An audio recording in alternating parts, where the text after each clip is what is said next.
How about you, Larry?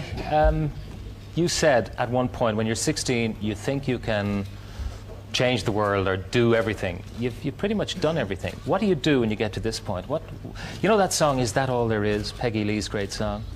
Before your time, I know, but when you've got everything, what else is there? We spent a long time saving the whale, Amnesty International. At this stage, when you get into your 30s, you just realise that it's all about cash.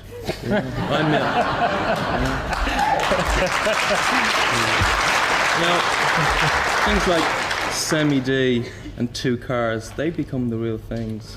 The real values. The real values, Fundamental values. That's what it's all about. Personal peace and prosperity. Indeed.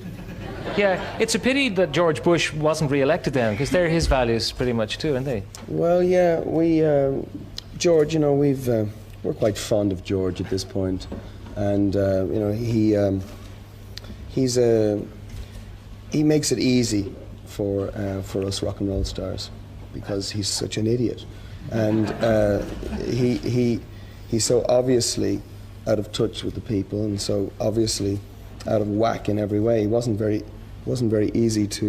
difficult, I should say, to have a go at. Yeah, and it's maybe none of our business who's the President of America, but on the other hand, I think anyone who lives anywhere in the world, it's their business who's the President of America. Is it true that you guys have been invited to the inauguration of Bill Clinton, Adam? Yeah? Yeah, I think there's an invite there. I don't know if we're going to go yet. It's nice to be in the position to turn him down, though. Depends how we're doing in the ratings, Yeah, did you met Bill? Sure, yeah. He came around to our hotel room in Chicago. Seemed like a rock and roll kind of a guy, but we'll see how he plays. And we were on George Bush's back for the last 4 years. We'll be on his back for the next. That's the way it is. Once you get the big job, you're a target, even though you play the saxophone. It's the same as being in a rock band.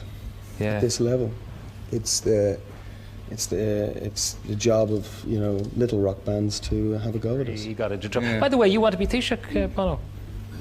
Why not? I think Dick Spring. Everyone else wants to. Dick Spring would be a great Taoiseach, I think. But if I was Taoiseach, I think I've a very good. It's a simple idea. It's a kind of Perot-like idea on how to fix the economy. I declare war on America. and it'd be over in a few hours and they'd spend a fortune rebuilding the country.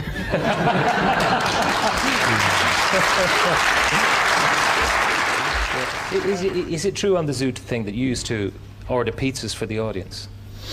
Yeah, live on stage? I think it was Timothy Leary said something like, he said cyberspace, that's where you are when you're on the phone.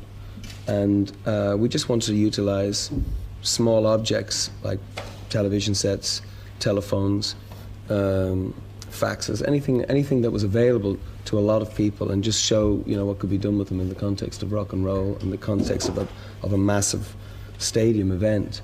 And the phone is a very small little thing, but it's a very powerful object. You can call the President of the United States, you can call home, you can order pizza, you can, So you were ordering things like toasters from the local hardware store? Sure, yeah, anything. And would they deliver them on stage?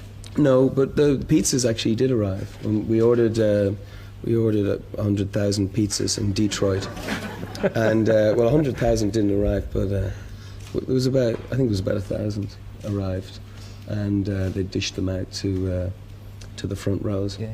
Do you fellas plan these things, or is it just some evil idea that you get halfway through the gig? Well, sometimes the information will actually arrive on the TV screen during the show. Like Bono's, on a number of occasions, tried to order like zirconium diamond rings from the Shopping Channel, which is like a thing they have in the States, adverts for different products. I mean, they give it, you just phone in your credit card number and they send it to you. And the pizza thing was another TV ad. So we've got like screens with cable TV behind us during parts of the show. So whatever happens to be there is the backdrop to the show. Yeah. How big is the whole operation these days? I mean, the last time I saw you was a few years back on the Joshua Tree tour, and it was in Boston, but it was miles outside Boston, but that was the location. You guys were staying in Boston. And I couldn't believe at that point the size of the operation. I mean, it was all so slick and so smooth, hundreds of people working for you. Well, Pat, it's come a long way now since the days of the show band and the circuit, but it's fabulous. You know, it's all there for you, Pat, if you're prepared to work.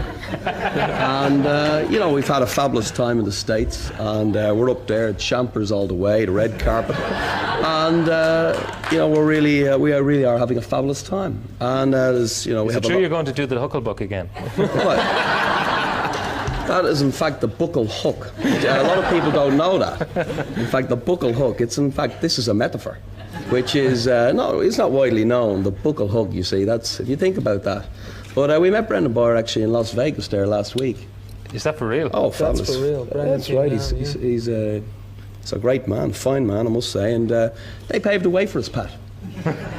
They did. The Indians, the Miami, the Big Eight. Where would we be without them? A round of applause.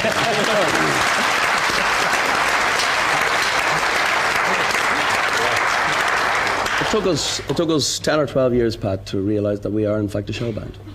And we started off in the Garden of Eden, and let me tell you, that's where we're going. That's where you're going. The fact that you are a show band, I mean, in the absolute sense of that word, it's all about the show. There's no business like it.